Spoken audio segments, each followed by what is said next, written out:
자리에서 일어나셔서 우리의 왕이신 하나님께 경배하며 예배의 자리로 나아갑니다.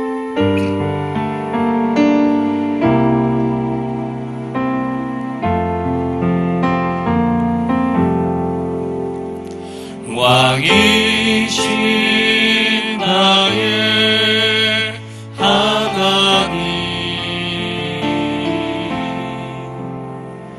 내가 주를 높이고 영원히 주의 이름을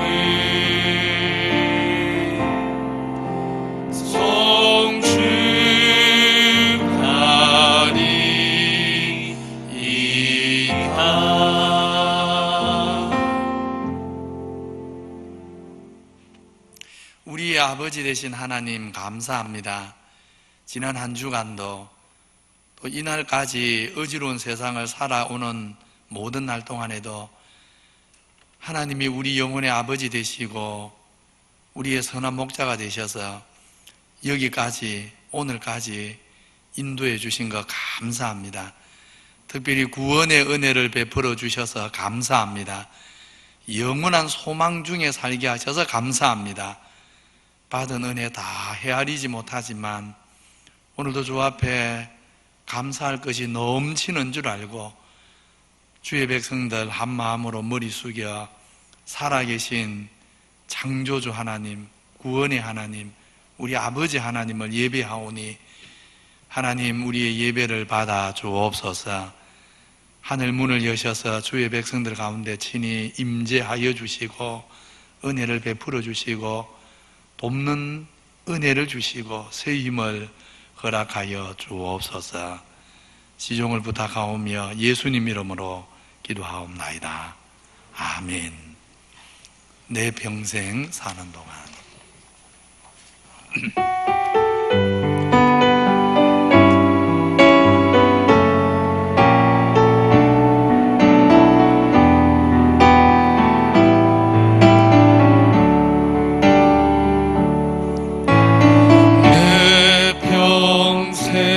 사는 동안 주 찬양하리. 여호와 하나님 내 주를 찬양하리.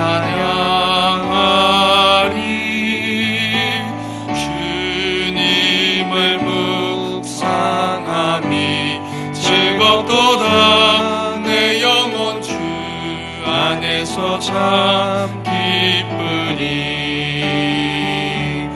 내 영혼아 주님을 송축하라. 내 영혼아 주님을 찬양하라. 내 영혼아 주님을 송축하라. 내 영혼아 주님을 찬양하라. 내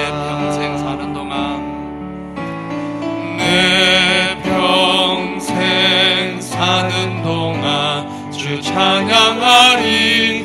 여호와 하나님 내 주를 찬양하리. 주님을 묵상함이 즐겁도다. 내 영혼 주 안에서 참 기쁘리. 내 영혼아 주님을 송축하라. 내 영혼아 주님을 찬양하라. 내 영혼아 주님을 송축하라. 내 영혼아 주님을 찬양하라.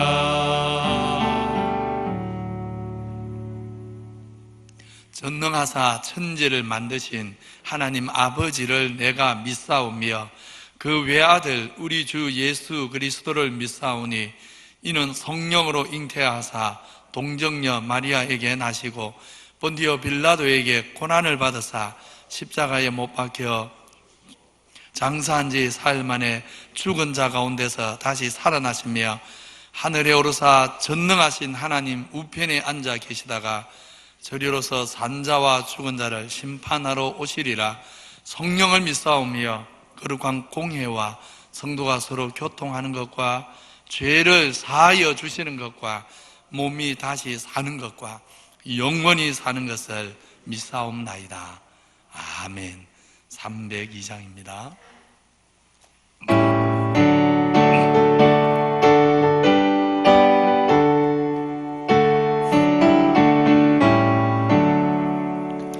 내 주 하나님 넓고 큰 은혜는 저 큰 바다보다 깊다.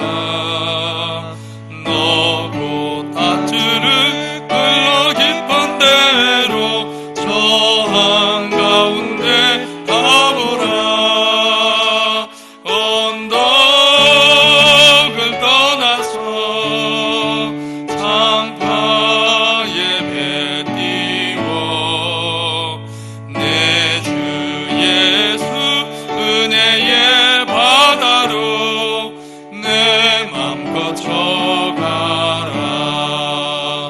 왜 너 인생은 언제나 거기서 저 큰 바다 물결 보고 그 밑 모르는 깊은 바다 속을 한번 헤아려 안 보나.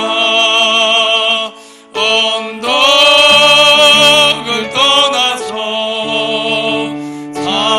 상파에 배 띄워 내 주 예수 은혜의 바다로 내 맘껏 져가라.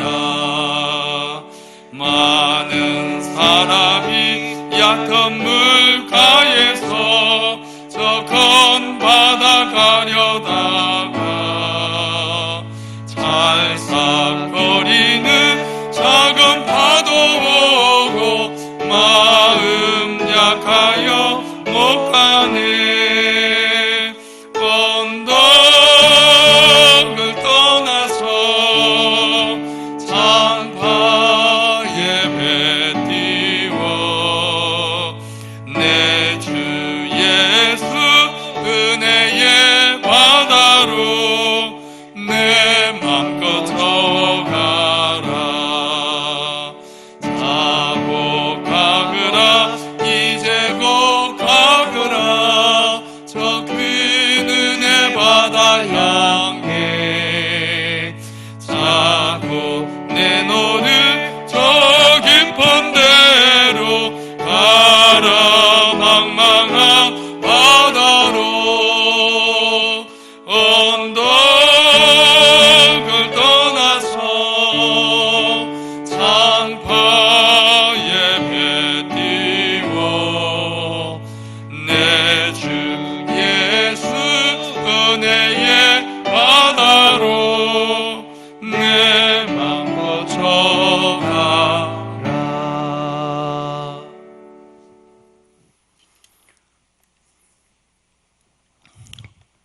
전지 만물을 창조하신 하나님 아버지, 정말 은혜를 감사를 드립니다. 오늘도 저희들에게 귀한 주일을 주셔서 주일을 지키며 저희들 예배할 수 있는 귀한 시간들을 주시니 감사를 드립니다. 모든 성도들이 한자리에 모여서 예배 드리지 못하고 나뉘어 이렇게 예배 드리며 또한 영상으로도 예배 드릴 수 있게 하여 주심을 감사함을 드립니다.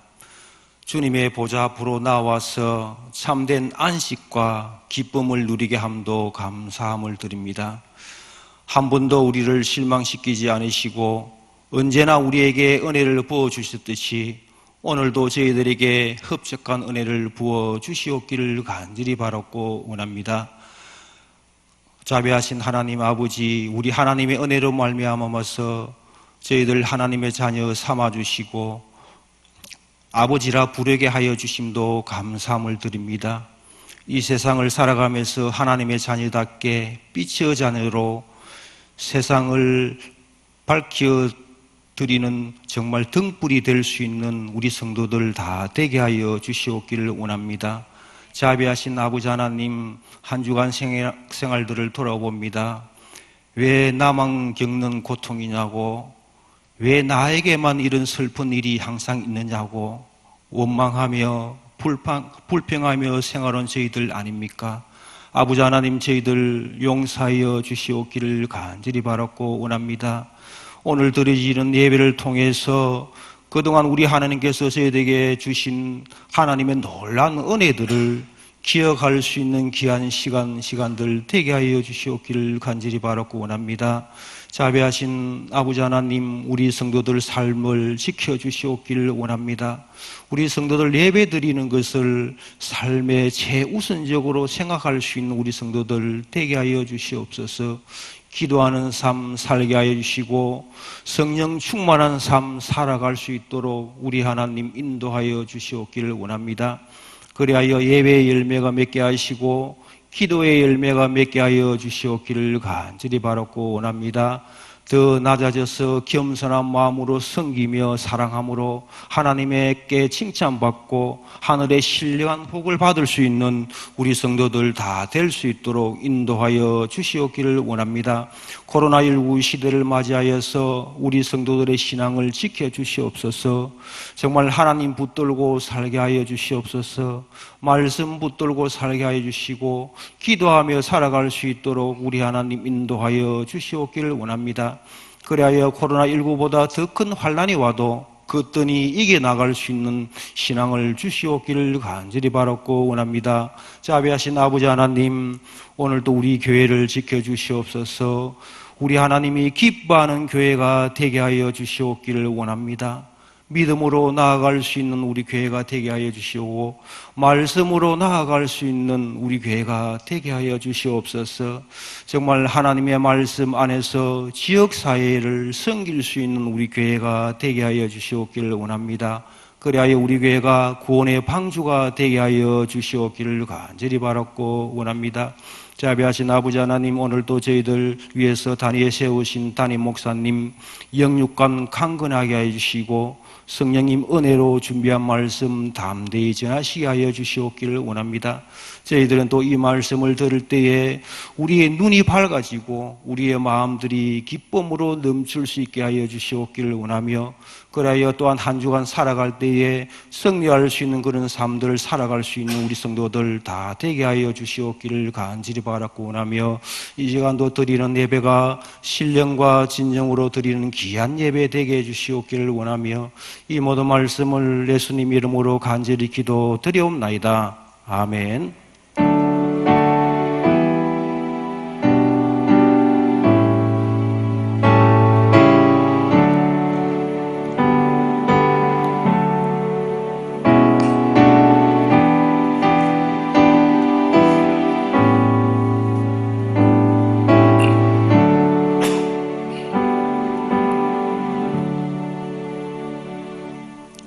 하나님 말씀 사도행전 3장 17절에서 26절까지 교독합니다.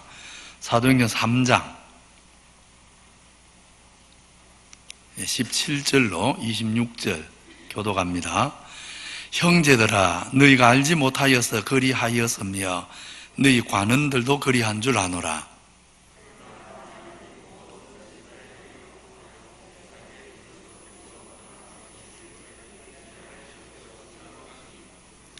그러므로 너희가 회개하고 돌이켜 너희 죄 없이 함을 받으라. 이같이 하면 새롭게 되는 날이 주 앞으로부터 이를 것이요 또 주께서 너희를 위하여 예정하신 그리스도 곧 예수를 보내시리니 하나님이 영원 전부터 거룩하신 선지자들의 입을 통하여 말씀하신 바 만물을 회복하실 때까지는 하늘이 마땅히 그를 받아두리라.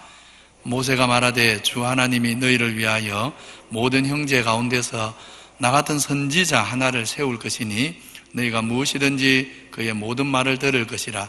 누구든지 그 선지자의 말을 듣지 아니하는 자는 백성 중에서 멸망받으리라 하였고 또한 사무엘 때부터 이어 말한 모든 선지자도 이때를 가리켜 말하였느니라.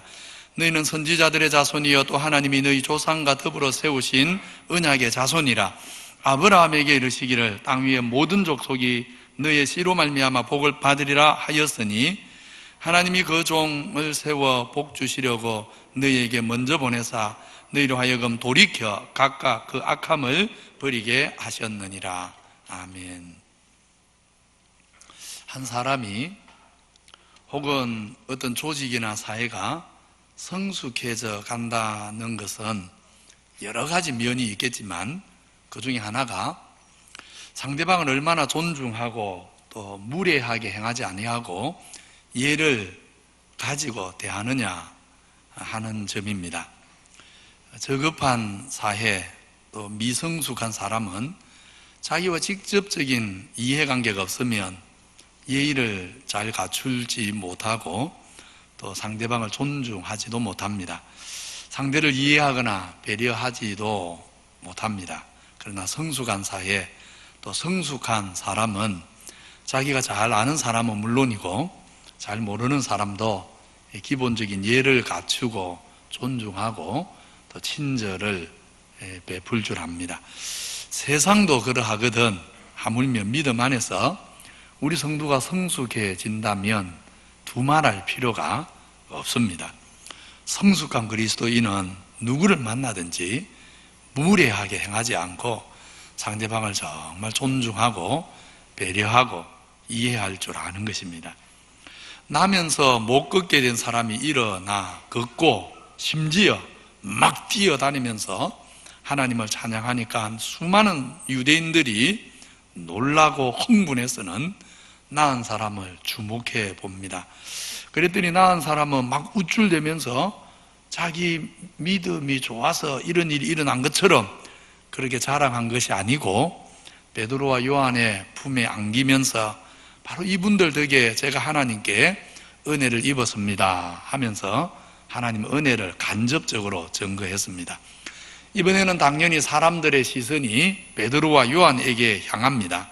이에 베드로와 요한도 자기들의 권능 때문에 혹은 자기들이 특별히 경건해서 이런 일이 일어난 것이 아니라고, 다만 유대인들이 로마의 힘을 빌어 죽게 한 예수님을 하나님께서 다시 살리셨고 부활하신 주님이 이 안전뱅이를 일으키신 것이라고, 당신들의 눈에 보이지 않아서 지금 잘 모르지만 실은 우리 주님이 부활하셔서 지금 살아 계시다고, 그리고 역사를 주관하고 계시다고 증거한 것입니다. 솔로몬 행각에 모인 많은 무리에게 베드로가 설교를 시작하면서부터는 더 이상 안전뱅이도 베드로와 요한도 이제는 중심 인물이 아닙니다. 더 이상 드러나지 않습니다. 베드로의 설교에는 오직 하나님께서 죽은 자 가운데 다시 살게 하신 부활의 주님, 우리 주님만이 드러나고 증거되는 것입니다. 그런데 지금 베드로의 이 설교를 듣고 있는 사람들이 누구입니까? 또 베드로는 무슨 목적으로 그들에게 지금 이 설교를 하는 것입니까? 베드로의 설교를 듣고 있는 이 사람들은 불과 두세 달 전에 예수님을 십자가에 못 박으라고 막 소리 질렀던 사람들, 그리고 예수님 죽는 것을 보고 십자가에서 온 세상의 죄를 지고 우리 주님 죽는 것을 보고 조롱하고 기뻐하고 환호하던 바로 그 사람들입니다. 다른 사람들이 아닙니다. 바로 그 사람들에게 베드로가 지금 말씀을 전합니다. 왜 그들에게, 예수님을 죽이는 앞잡이들에게 복음을 전합니까? 그런 사람도 구원받기를 기뻐하는 것이 우리 하늘 아버지의 마음이기 때문입니다. 주 여호와의 말씀이니라 내가 어찌 악인이 죽는 것을 조금인들 기뻐하랴, 그가 돌이켜 그 길에서 떠나 사는 것을 어찌 기뻐하지 않겠느냐. 이런 아버지의 마음과 같이 우리 주님이 십자가 위에서 또 친히 기도하셨습니다. 아버지여, 저들을 사하여 주옵소서. 자기들이 하는 것을 알지 못함이니이다. 오늘 솔로몬 행각에서 부활의 주님을 증거하는 베드로의 마음 역시 다르지 않습니다. 비록 저들이 불과 몇 달 전에 저 예수 죽이라고 막 소리 질렀던 사람들, 또 주님 죽는 거 보면서 기뻐하며 즐거워하던 그 사람들이지만 하늘 아버지가 저들을 구원하는 것을 기뻐하시고 우리 주님도 저들을 사랑하셔서 저들을 위해 기도하신 것을 알기 때문에 베드로도 어떻게든 저들의 마음이 열려 부활의 주님을 믿고 구원받게 하려고 저들의 마음을 먼저 헤아려 주는 것을, 저들의 입장에서 저들을 한번 이해해 주는 것을 보게 됩니다. 그래서 이렇게 말합니다. 형제들아, 당신들이 전날 예수 죽이라고 그렇게 소리 질렀던 것은, 그리고 예수님을 죽는 자리에 내주었던 것은, 그리고 예수님이 죽는 것을 보고 막 기뻐했던 것은 알지 못해서 그리하였다는 것을 안다. 알지 못해서, 무지해서 그랬다는 것을 압니다. 그리고 당신들만 아니라 당신들의 관리들도 무지해서 그러한 줄을 압니다. 당신들이 주님 죽이라고 소리쳤던 것은 무지 때문인 줄을, 예수님이 누군지를 몰라서, 예수님이 얼마나 영광스러운 하나님의 아들인 줄을 몰라서 그리한 줄 안다고 베드로가 저들을 이해하고 관용해 주는 것입니다. 사실 베드로와 요한은 원래 이렇게 마음이 넓은 사람이 아니었습니다. 누가복음 9장을 보면 주님께서 제자들과 같이 한 사마리아 성을 지나가시는데, 주님이 그 사마리아 성을 지나서 그 다음 목적지가 어디냐면 예루살렘이었습니다. 당시 예루살렘 사람하고 사마리아 사람은 서로 원수처럼 지냈지 않습니까? 그런데 주님이 자기들이 싫어하는 예루살렘으로 가는 줄을 알고 이 사마리아 성 사람들이 예루살렘에 가는 주님을 아주 싫어합니다. 배척하고 미워하고 그랬습니다. 그러니까 이 모습을 보고 요한이 화가 나가지고 예수님께 이런 말을 하지요. 그래서 결국 꾸중을 듣지요. 이르되 주여, 우리가 불을 명해서 하늘로부터 내려와서 저 사마리아 사람들 다 태워버리라고 그렇게 기도할까요? 그렇게 하기를 원하십니까? 요한이 난데없이 이런 말을 해가지고 예수님에게 꾸중을 들었지 않습니까? 요한만 그런 게 아닙니다. 베드로도 절대로 관용을 베푸는 그런 사람이 아니었습니다. 칼 같은 사람이었습니다. 그래서 주님을 잡으러 온 대제사장의 종의 길을 사정없이 칼을 베어서 망설이지도 않고 길을 잘라버렸지 않습니까? 그래서 역시 주님께 책망을 들었습니다. 칼을 가진 자는 칼로 망한다. 너의 칼을 도로 집에 꽂아라. 우리 주님이 그러셨지 않습니까? 그런데 오늘 사도행전 3장에서는 이전에 그렇게 속 좁았던 요한, 마음이 넓지 못했던 베드로의 모습이 보이지 않습니다. 오히려 원수를 위해 기도하시던 주님의 모습을 저들이 닮아갔다는 것을, 닮고 있다는 것을 보게 됩니다. 2달 전에 주님을 십자가에 매달라고 소리쳤던 그 사람들을 품고도 남음 있는 넓은 마음이 지금 베드로와 요한에게 있는 것입니다. 사람을 존중하고 예로서 대하는, 비록 그 사람들이 충분히 존중받아야 할 만큼 인격적으로 대단한 사람들 아니지만 그래도 사람을 존중하고 정말로 배려하고 그렇게 대하는 성숙한 믿음의 사람들을 보는 것입니다. 이렇게 저들이 성숙한 믿음의 사람, 관용의 사람 된 것은 사실은 주님께 이런 관용의 사랑을 저들이 먼저 경험했기 때문입니다. 겟세마네에서 깨어 기도하라고 하신 주님 말씀을 따르지 못하고 졸고 있을 때 주님이 와서 막 야단을 친 게 아니고 마음에는 원이로되 육신이 약하다 하면서 저들의 약함을 헤아려 주셨습니다.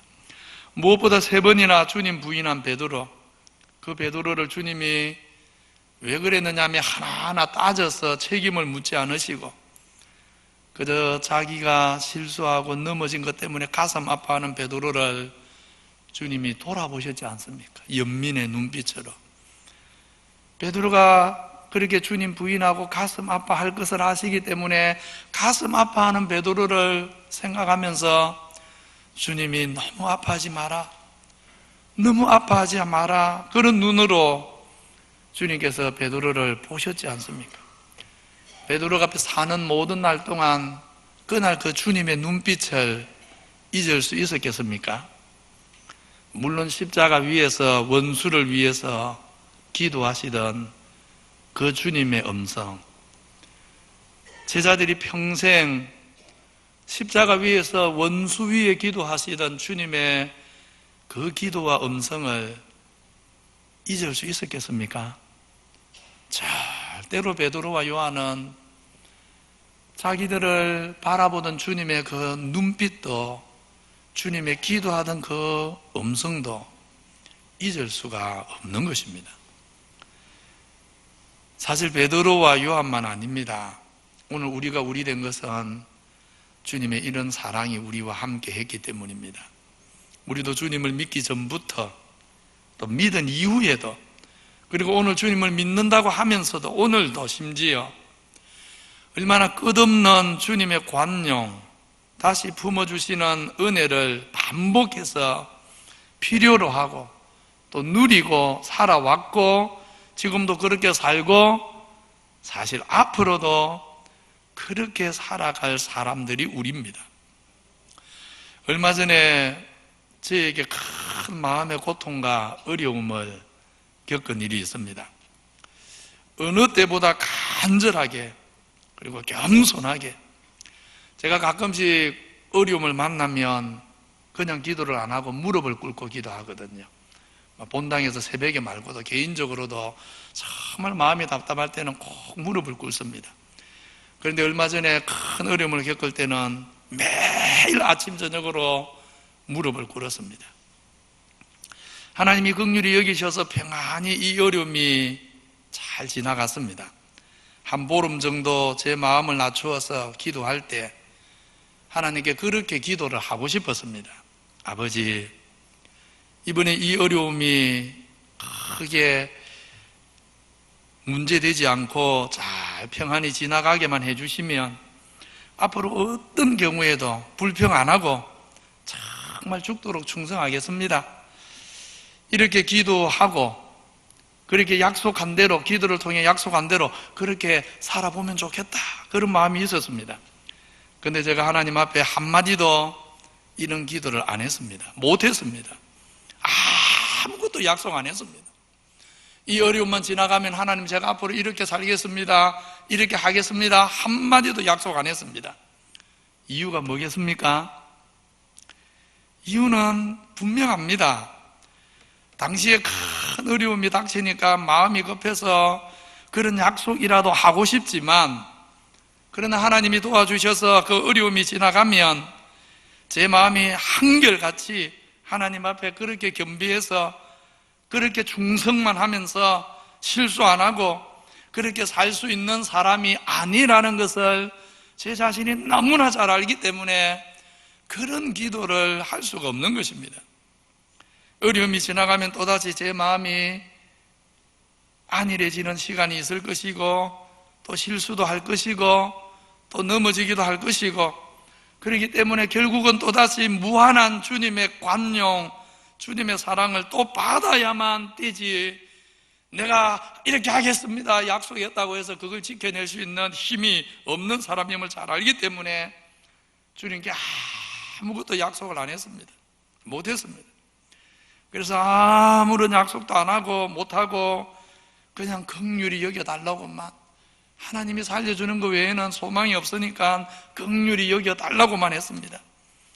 그런데도 주님은 그런 연약한 사람인 줄 알면서도 무슨 약속을 해서가 아니라 그냥 당신의 백성이니까 주님이 부르신 연약한 목사니까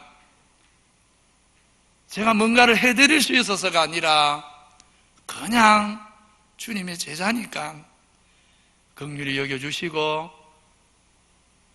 품어주시고 위기가 잘 지나가게 해주신 것입니다. 그냥 그늘 아래 품어주신 것입니다. 주를 믿는 성도님들, 우리 모두 주님께 이런 사랑을 받았고 지금도 받고 있고 앞으로도 그런 사랑으로 살아갈 사람들이라는 것을 정말 잊어버리지 마십시오.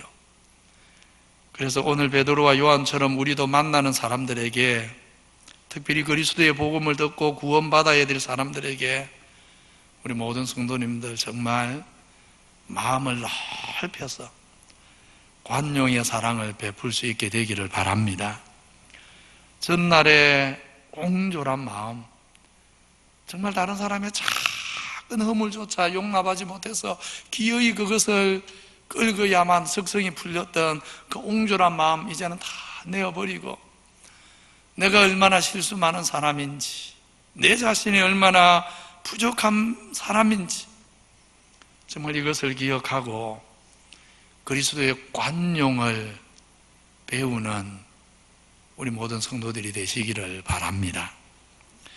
이렇게 베드로와 요한은 전날 주님 죽이는데 앞장섰던 사람들에게 관용의 사랑을 보여주는데, 그런데 관용의 사랑은 상대방이 무슨 일을 해도, 심지어 죄와 죽음의 길을 계속 가겠다고 고집을 피워도 그래요, 그건 자유지요, 그렇게 하십시오 하고 내버려 두는 것, 그걸 관용이라고 하지 않습니다. 죽을 줄 모르고 죽을 길 가는데도 아이고 당연히 하고 싶은 대로 하셔야 되지요, 그렇게 한다면 그건 관용이 아니고 방치입니다. 그건 포기입니다. 그런 것은 절대로 관용이 아닙니다. 예를 들어 봅시다. 누가 자살하겠다고 높은 다리 위에 서서 절벽 아래로 뛰어내리려고 합니다. 그걸 보고 하고 싶은 대로 하라고 하면 아이고 하고 싶은 대로 하도록 내버려 두니까 참 마음이 넓으시네요, 이렇습니까? 아니지요. 자살하고 싶은 그 마음을 헤아려 주지만, 그 마음을 받아주지만 결국은 자살을 포기하고 살도록 만드는 것, 그게 사랑이지 않습니까? 진정한 관용의 사랑은 마음은 헤아려 주되 살 길로 인도하는 것입니다. 그게 진짜 사랑입니다. 그래서 오늘 17절에서는 전날 무지에서 예수 죽이는 일에 앞장섰던 유대인들, 저들이 무지에서 그랬다고 저들을 헤아려 주지만, 이어지는 18절 이하의 말씀을 보면 저들이 계속해서 무지 가운데 살도록 버려두지 않고 이제는 돌이켜야 한다고, 돌이켜야만 된다고 저들을 깨우치는 것입니다. 그래서 18절에 이렇게 말합니다. 같이 읽어봅시다. 시작. 그러나 하나님이 모든 선지자의 입을 통하여 자기의 그리스도께서 고난받으실 일을 미리 알게 하신 것을 이와 같이 이루셨느니라. 무슨 말이냐 하면 이런 뜻입니다. 한편으로는 유대인들이 무지해서 하나님 아들 우리 주님이 누군지를 제대로 몰라서 십자가에 죽이라고, 또 십자가에 죽어가실 때는 좋아서는 기뻐했지만, 그래서 무지해서 그런 게 맞지만, 그러나 다른 한편으로 생각해 보면 저들이 조금만 하나님 말씀에 귀를 기울였다면 예수님이 누군지 충분히 알 수 있었다는 말입니다. 주님을 죽이는 그런 죄를 짓지 않을 수 있는 그런 하나님의 계시가 충분했다는 말입니다. 하나님 아들이 왜 세상에 오셔야 했는지, 그가 어떻게 세상 죄를 지고 십자가에 죽으시는 것인지, 이 모든 일에 대해 하나님은 이미 많은 선지자들을 통해 예언하게 하셨고, 그 예언을 따라 모든 일이 되었지, 하나님께서 우리 인생들이 무지해서 아무것도 알지 못하게 만든 가운데 은밀하게 이 모든 일을 하신 것이 아닌 것입니다. 조금만 정직하게 하나님을 바라보고 하나님 말씀에 귀를 기울이면 누구든지 예수님이 누군지 알 수 있도록 하나님은 이미 그렇게 행해 놓으신 것입니다. 그래서 선지자들의 말에 조금만 귀를 기울여도 알 수 있었을 뿐 아니라 또 세상에 오신 주님을 조금만 주의 깊게 살펴도 충분히 알고도 남습니다. 하나님이 보낸 메시아가 아니면 어떻게 눈먼 사람의 눈을 뜨게 하고 바람과 바다를 꾸짖어 잔잔하게 합니까? 생명의 주가 아니면 어떻게 죽은 자를 다시 살리고 겨우 물고기 2마리와 보리떡 5개로 5,000명을 먹이고도 남도록 만듭니까? 하나님 아들이 아니면, 창조주가 아니면 어떻게 산상보험과 같은 세상에 속하지 않는 은혜와 진리의 말씀을 그렇게 권세 있게 전합니까? 예수님이 하나님 아들이요 세상을 살릴 구주라는 증거는 사실 100가지 1000가지도 넘게 누구나 찾을 수가 있는 것입니다. 예수님이 하나님 아들이시라는 증거는 저 하늘 어딘가에 높은 곳에 꼭꼭 숨겨져 있어서 우리가 찾아낼 수 없는 진리가 아닙니다. 예수님이 세상의 구주라는 사실은 저 바다 깊은 곳에 어디에 감추어져 있어서 우리가 그곳에 가서 찾아내지 못할 그런 비밀한 일이 아닌 것입니다. 정말 조금만 정직하게 눈을 뜨고 보고 조금만 마음을 열어서 하나님 말씀에 귀를 기울여 들으면 누구나 알 수 있고 누구나 깨달을 수 있는 만천하에 드러난 진리인 것입니다. 완고한 인생들이 스스로 주인이 되고 왕이 되어 살려고 의도적으로 부정을 해서 그렇지, 악한 마음에서 거역해서 그렇지, 예수님이 만왕의 왕이요 생명의 주라는 증거는 사실 차고 넘칩니다. 그래서 요한은 이렇게 증거합니다. 예수께서 제자들 앞에서 이 책에 기록되지 아니한 다른 표적도 많이 행하였으나 오직 이것을 기록하면 너희로 예수께서 하나님 아들 그리스도이심을 분명히 알고 믿게 하려 하며 또 너희가 믿음으로 그 이름을 힘입어 영생을 얻게 하려 합니다. 따라서 계속해서 무지해서 하나님 아들을 배척했노라고 변명만 하고 있을 수 없습니다. 무지해서 창조주를 끝까지 거역하고 무시했다는 변명이 더 이상 통하지 않는 날이 오는 것입니다. 그 증거가 너무 많아서, 그 증거가 너무 확실해서 마지막 심판대 앞에서는 누구도 무지를 핑계로 심판을 면할 수 없는 것입니다. 창세로부터 그의 보이지 아니하는 것들, 곧 그의 영원하신 능력과 신성이 그가 만드신 만물 속에 분명히 보여 알려졌나니 그러므로 그들 중에 누구도 핑계할 수 없느니라. 핑계하지 못하느니라. 핑계가 안 통하는 것입니다. 따라서 오늘 베드로와 요한이 어떻게 합니까? 전날 주님을 죽인 일은 무지해서 그랬다고 이해해 주면서 동시에 끝까지 무지를 핑계로 고집에 빠져 멸망의 길을 가서는 안 된다고, 이제는 돌아서야 한다고 간곡하게 권면하는 것입니다. 이제는 충분한 증거, 그리고 확실한 증거들이 너무 많으니까 죄의 길, 죽음의 길에서 돌아서라고 권하지 않습니까? 사는 길, 의의 길로 돌아오라고 하는 것입니다. 같이 보겠습니다. 시작. 그러므로 너희가 회개하고 돌이켜 너희 죄 없이 함을 받으라. 이같이 하면 새롭게 되는 날이 주 앞으로부터 이를 것이요 또 주께서 너희를 위하여 예정하신 그리스도 곧 예수를 보내시리니. 베드로의 이 권면을 잘 보면요, 앞부분은 권면입니다. 그렇지요? 2부 때는 색깔을 좀 구분해 주면 좋겠네요. 앞부분은 권면이고 뒷부분에는 3가지 약속이 있습니다. 제가 번호를 붙여놨죠. 먼저 권면이 뭡니까? 너희가 회개하고 돌이켜야 된다 하는 것입니다. 회개하는 것과 돌아서는 것을 같이 말하고 있습니다. 회개하는 것과 돌아서는 것은 사실 하나입니다. 진정한 회개는 반드시 돌아서는 것이 있습니다. 무엇에서 돌아서야 합니까? 참 창조주 하나님을 등지고 살던 삶에서 돌아서야 합니다. 만물의 창조주요 나를 지으신 하나님을 무시한 채 그저 욕심과 죄의 욕망을 쫓아 살아가는 인생의 길에서 돌아서야 합니다. 창조주 하나님이 우리 인생을 그 형상으로 지으실 때 우리가 어떤 존재이며 그러기에 어떻게 살아야 하는지를 우리 인생의 설계도를 말씀으로 우리에게 다 알려주셨는데 하나님의 설계도를 무시하고 살아간 그 삶의 자세에서 돌아서야 합니다.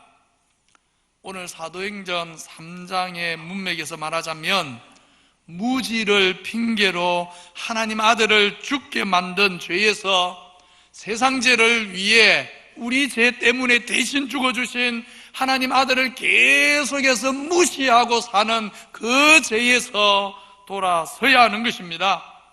이 핑계 저 핑계로 계속해서 하나님과 상관없이 하나님을 거역하면서 죄의 종으로 살아가는 그 삶에서 돌아서야 하는 것입니다.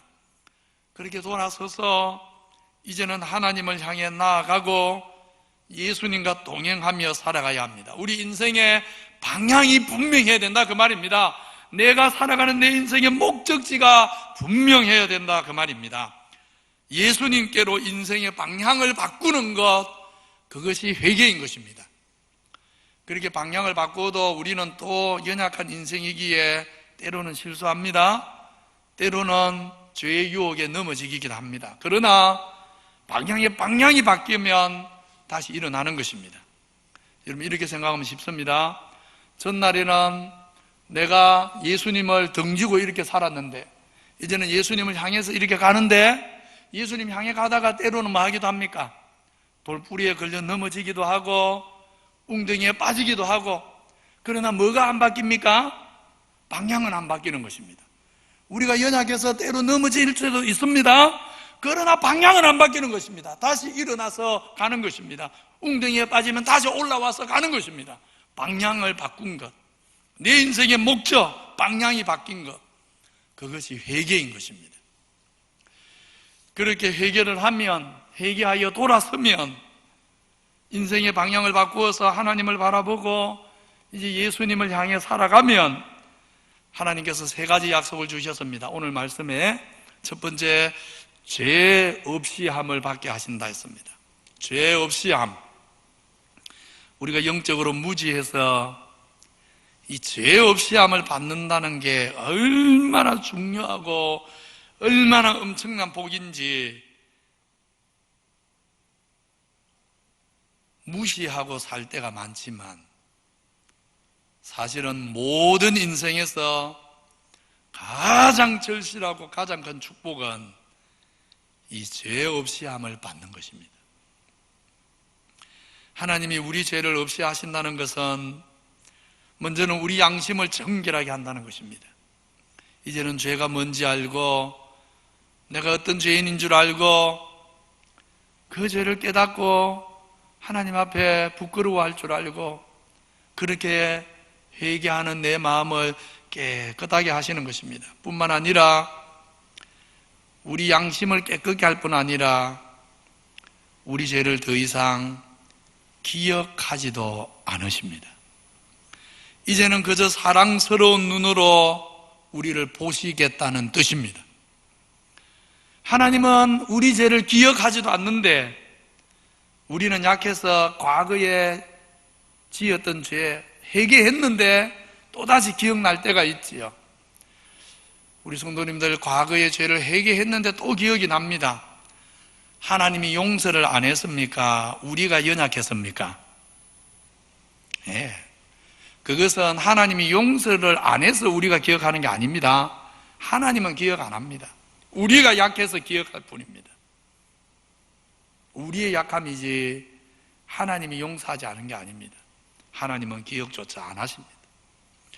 그저 사랑의 눈으로 우리를 보십니다. 우리를 보실 때 이제는 그냥 우리를 보지 않습니다. 반드시 그리스도의 십자가를 통해서 우리를 보십니다. 그러기에 마치 우리가 한 번도 죄 지은 일이 없는 것처럼 그렇게 그저 긍휼로 우리를 바라보시는 것입니다. 오늘 제가 조금 전에 그런 말씀 드렸지 않습니까? 얼마 전에 어려움을 겪을 때, 마음의 고통이 있을 때 제가 하나님 앞에 무슨 약속을 해드렸어. 하나님, 이번 이 일이 잘 지나가면 내가 하나님 앞에 이렇게 하겠습니다, 저렇게 해드리겠습니다, 그런 약속을 해서 하나님이 저의 그 고통을 아무 일 없이 지나가게 하신 것이 아닙니다. 그리스도 때문에, 주님 때문에, 주님을 통해서 우리를 보시기 때문에 그저 우리에게 긍휼을 베푸시고 주님 때문에 우리의 기도를 들어주시는 것입니다. 그렇게 그리스도를 통해서 우리를 보기 때문에 우리같이 여전히 실수하고 여전히 연약한 우리를 보면서도 주님은, 우리 아버지는 이렇게 우리를 대하십니다. 너의 하나님 여호와가 너의 가운데 계시니 그는 구원을 베푸실 전능자시다. 그가 너 때문에 기쁨을 이기지 못한다. 너들 너무 기뻐한다. 너를 잠잠히 사랑한다.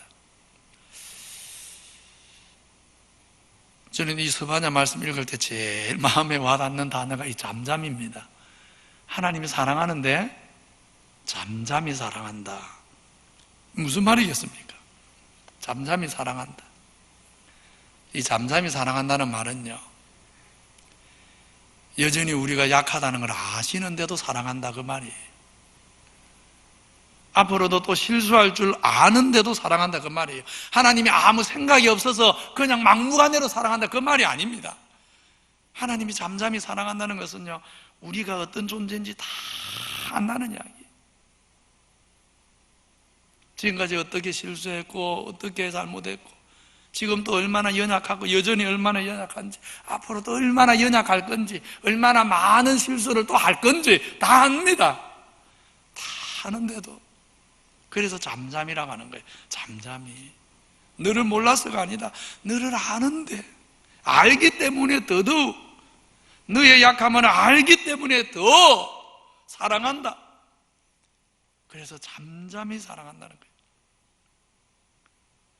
너로 인하여 즐거이 부르며 하나님이 기뻐하실 것이다.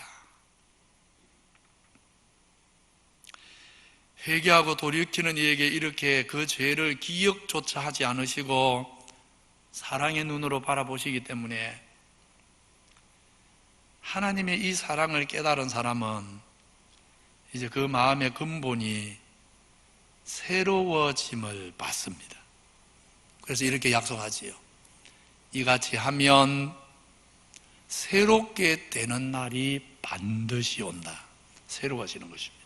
우리 마음이 새로워지는 것입니다. 얼마 전에 제가 잘 아는 청년이 둘이가 어느 날부터 이 교제를 시작했어요. 서로 사랑하기 시작했어요. 근데 자기들은 그걸 숨기려고 아닌 척 하는 거예요. 근데 그게 숨겨집니까? 어른들이 보면 딱 한눈에 보면 알지요. 근데 제가 이래 보니까요, 둘이가 교제를 하면서부터요, 둘 다 제 눈에는 얼굴에 빛이 나요. 이 사랑의 힘이 얼마나 대단한지 우리가 살면서 경험하잖아요. 사랑을 많이 받고 살면요, 얼굴에 빛도 나고 마음의 씀씀이도 넓어지고, 사람에게 사랑을 받는 것도 이렇게 우리를 변하게 한다면요, 하물며 영원하신 하나님 사랑을 경험하면 우리의 마음이 새로워지고, 마음이 새로워지니까 우리 말이 새로워지고, 우리 손이 새로워지고, 이웃을 대하는 태도가 새로워지는 것입니다. 하나님 사랑이 내 마음에 딱 다가와서 내 마음 중심에 딱 자리를 잡기 때문에 내 아버지 하나님이 싫어하는 일은 가능하면 안 하고 싶고, 어쩌지 못해 실수로 하나님 싫어하는 일을 했으면 마음이 아프고, 그래서 다시는 그 일 안 하려고 하게 되고, 하나님 기뻐하는 일은 너무 하고 싶은데, 근데 또 약해서 하나님 기뻐하는 일을 마음껏 못할 때 또 못해서 마음이 아프고, 그리 되는 것입니다. 그걸 가리켜서 뭐라고 합니까? 새롭게 되는 것입니다. 우리의 존재가, 우리 인생이, 세상을 살아가는 내용이, 세상을 사는 이유가 다 새로워지는 것입니다. 하나님 사랑은 우리를 새롭게 합니다. 세 번째로 뭐라고 약속합니까? 이렇게 말합니다. 또 주께서 너희를 위하여 예정하신 그리스도 곧 예수를 보내시려니. 앞에 주는 예수님이 아닙니다. 앞에 주는 누구를 가리킵니까? 또 주께서 그랬잖아요. 앞에 주는 성부 하나님을 가리킵니다. 우리 아버지 하나님이 너희를 위해 예정하신 그리스도 곧 예수를 보낸다. 이 뭔 말입니까? 아니, 이미 예수님 오셨잖아요. 그런데 또 보내시겠답니다. 그래서 이거는 재림을 가리키는 말입니다. 이것은 재림을 가리키는 말입니다. 우리 성도가 마지막으로 바라는 것, 최후의 소망, 바로 이것이지 않습니까? 결국 주님 오셔야 됩니다. 결국 우리 주님이 오셔야 모든 싸움이 끝납니다. 우리의 약함으로 인한 모든 실수와 아픔도 주님이 오셔야 끝납니다. 아무리 세상이 살기 좋아도 즐거움보다 아픔이 많은 게, 기쁜 일보다 고통이 많은 게 인생살이지 않습니까? 주님이 오셔야 이 모든 게 끝납니다. 그런데 주님이 오십니다. 반드시 오십니다. 그날 모든 진실과 진리가 만인의 눈앞에 드러날 것입니다. 우리가 믿음 때문에 흘렸던 눈물의 의미도 그날 다 밝혀질 것입니다. 수많은 핍박과 오해, 미움을 받으면서도 인내했던 우리 성도들의 수고도 한순간 그날 기쁨의 축제가 될 것입니다. 우리 주님께서 우리 주님께로 인생의 방향을 바꾸지 않은 사람은 주님이 다시 오신다는 말이 아무 의미도 없습니다. 공허하게만 들립니다. 그러나 예수님께로 방향을 바꾼 성도는, 회개하여 돌이킨 성도는 주님 오신다는 말이 그렇게 위로가 되고, 주님 오신다는 말이 정말 세상을 살아갈 소망이 되는 것입니다. 세상살이에 지치고 고날 때도 주님 다시 오실 날, 그리고 다시 오실 때 그냥 오지 않고 우리에게 주려고 준비해 오시는 큰 선물, 그 선물이 있다는 걸 생각하면서 새 힘을 얻는 것입니다. 그래서 오늘 솔로몬 행각에서 설교하는 베드로, 이 베드로가 그의 첫 번째 서신 베드로 전서에서 이런 권면을 합니다. 그러므로 너희 마음의 허리를 동이고 근신하여 우리 구주 예수 그리스도께서 나타나실 때, 오실 때 말이죠. 다시 오실 때 너희에게 가져올 은혜, 이 은혜라고 번역을 했는데 사실 이 번역이 조금 잘못된 번역은 아닌데 조금 아쉬움이 있어요. 우리 성도들이 더 알아듣기 쉽게 번역하려면 선물이라고 해야 됩니다. 우리 주님이 다시 오실 때 너희에게 주려고 가져오는 뭐를? 선물을. 그 선물이 뭐겠습니까? 우리 성도님들 생일 때 혹은 어버이날 때 자녀들이 선물 주면 얼마나 기쁩니까? 세상에 그 시시한 선물 받아도 기쁜데 우리 주님이 어떤 선물을 가져오겠습니까? 우리가 상상하지 못할 선물을 가지고 오십니다. 뭐 하기만 하면? 회개하고 돌이키기만 합니다.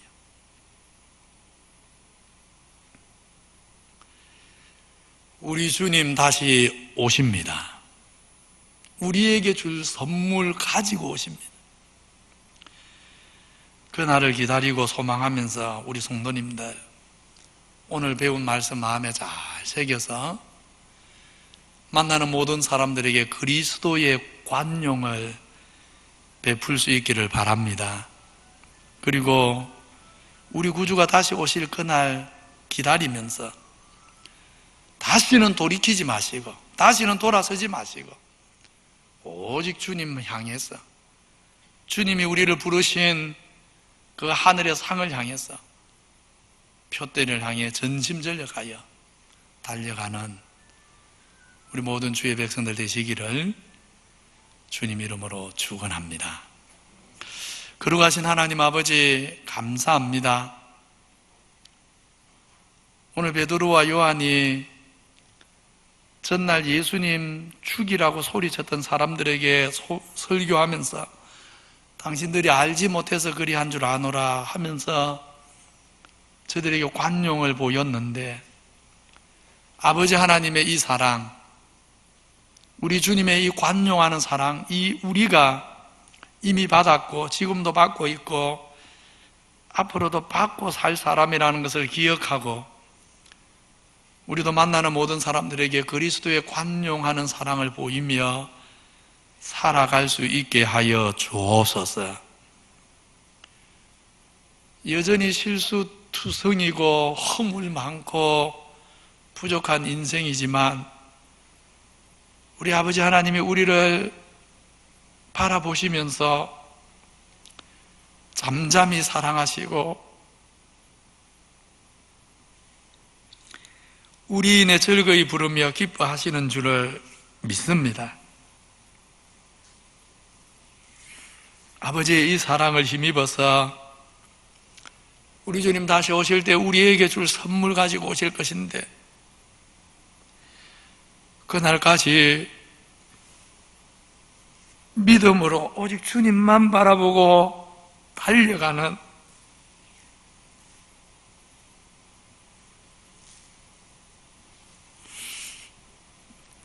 우리 모든 기장교회 권속들이 되도록 은혜를 베풀어 주옵소서.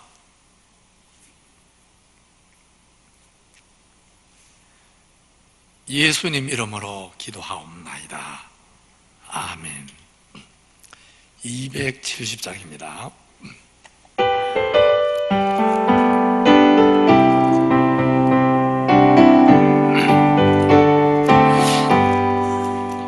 변찮는 주님의 사랑과 거룩한 보혈의 공로를 우리나 찬양을 합시다.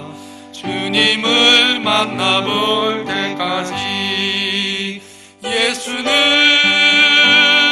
우리를 깨끗게 하시는 주시니 그의 피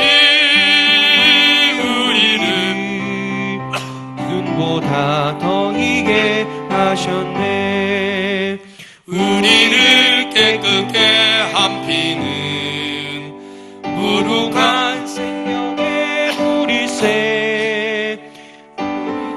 구원을 받은 자 하나님 찬양을 합시다. 예수는 우리를 깨끗게 하시는 주시니 그의 피 우리를 눈보다 더 희게 하셨네. 주님의 거룩한 보혈을 날마다 입으로 간정해 담대히 싸우며 나가세. 천국에 들어갈 때까지 예수는 우리를 깨끗게 하시는 주시니 그의 피 우리를 눈보다 더 희게 하셨네. 십자가 단단히 붙잡고 날마다 이기며 나가세. 머리에 면류관 쓰고서 주 앞에 찬양할 때까지 예수는 우리를 깨끗게 하시는 주시니 그의 피 우리를 눈보다 더 희게 하셨네.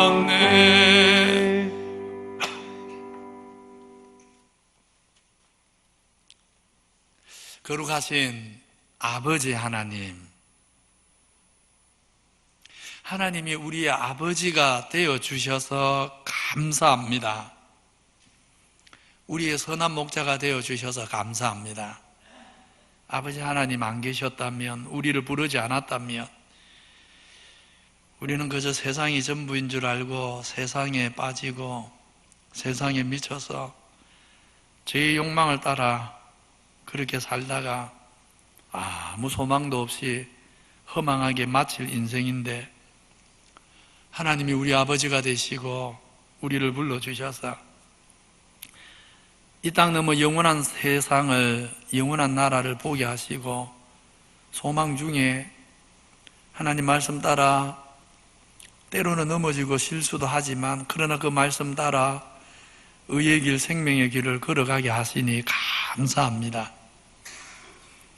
늘 우리 마음을 은혜로 기경해 주시고 성령으로 충만하게 하셔서 받은 은혜가 얼마나 큰지를 기억하고 깨닫고 늘 감사하며 살아가게 해 주옵소서. 오늘도 하나님 앞에 감사하면서 하나님 나라 위에 내 삶도 쓰임받기 원하여서 열의 하나를 구별하여 드리오니 받아주시고, 선교, 구제, 장하, 또 감사, 주일헌금 다 흠양해 주셔서 이 예물들 통해 땅끝까지 복음이 전파되는 일에, 죽은 영혼들 살리는 일에, 또 거룩한 성도의 교제가 이루어지는 일에 바르게 쓰여지게 하여 주옵소서. 여러 가지로 어려움이 많이 있지만 하나님이 돌보셔서 우리 성도들 삶의 현장에 늘 함께 해주시고, 때를 따라 도와주시고, 어려움 만나면 이길 힘 주시고, 기회의 문들을 열어주시고 늘 축복하여 주옵소서. 특별히 영육 안에 병든 자와 가난한 자들을 불쌍히 여기셔서 어루만져 주시고 도와주옵소서. 이번 한 주간과 남은 생에도 주께서 우리를 손잡고 인도해 주옵소서. 예수님 이름으로 기도하옵나이다. 아멘. 구주 예수 그리스도의 은혜와 하나님 아버지의 사랑과 성령의 위로 교통하심이 그리스도의 관용을 만나는 모든 사람에게 나타내면서 우리 주님 다시 오실 때까지 오직 믿음으로 달려가기 원하는 무리 숙이 모든 주의 백성에게 영원히 함께 있을지어다. 아멘.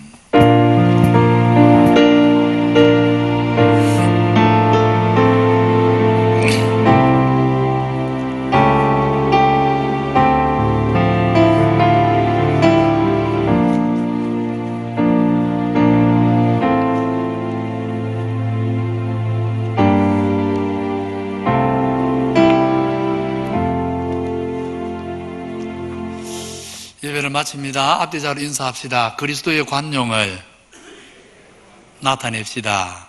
예. 지금 교육관 4층에서 예배드리는 우리 성도님들, 제 목소리 들리지요?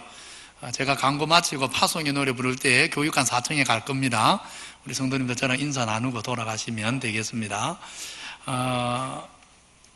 다음 주는 어떻게 될지 아직 모릅니다. 오늘 부산시에서 아마 발표가 될 건데, 다음 주에도 만약 한 주 더, 길면 이제 한 주인데 한 주 더 이렇게 될 수도 있고 이제 완전히 자유로워질 수도 있습니다. 만약 다음 주에 한 주 더 이렇게 되면 오늘처럼 각 예배에 100명씩, 본당에 100명, 교육관에 본당 50명, 교육관 50명, 그래서 1, 2, 3부 총 300명은 올 수 있습니다. 오늘은 3부 때는 교육관을 안 불러서 조금 적은데, 다음 주는 이제 별관까지 부르면 총 한 350명까지 우리 성도님들 오실 수 있도록 그렇게 준비를 하고 있습니다.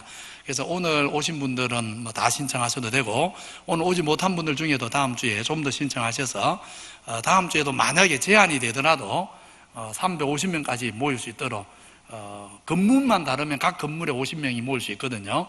그래서 다음 주에는 350명까지 모일 수 있도록 준비를 할 테니까 그렇게 좀 더 신청하셔도 되겠습니다. 그리고 새벽기도 계속해서 운영은 안 됩니다. 이번 한 주간마다. 아마 이번 주 지나면 그 다음 주부터는 이제 정상적으로 차량 운행도 가능할 것 같습니다. 그래서 이번 주간은 차량 운행은 안 하고 새벽기도 오실 분들은 개인적으로 오시기 바랍니다. 수요기도에 역시 50명 이하 되는데, 만약에 수요기도에 좀 많이 신청해서 100명 하면 수요기도에도 교육간에 별간에 50명, 본당에 50명, 100명을 받겠습니다. 그래서 수요 기도회 때도 100명을 받을 테니까 지난주에 신청 못 하셨던 분들 중에도 수요 기도회는 오실 수 있는 분들은 다 신청하시면 됩니다. 평소 때 보통 수요 기도회가 120, 30명이었는데 그래서 대부분 신청하시면 수요 기도회는 두 곳에 나누어서 100명을 그렇게 함께 모여서 기도하도록 할 테니까 수요 기도회는 원하시는 분 누구나 교역자들에게 신청하시기 바랍니다. 리모델링 공사 많이 되었습니다. 오늘도 한번 잠시 둘러보고 가시고 싶은 분들은 둘러보고 가시면 됩니다. 오늘도 당에 있습니다. 또 부산 남부노회 장로회 정기총회가 화요일 저녁에 있습니다. 우리 교회에서 있습니다. 황도건 장로님 조금 넘어지셔서 경동에 입원해 계신데 위에서도 기도해 주시면 감사하겠습니다. 자리에서 일어나셔서 파송의 노래 부르겠습니다.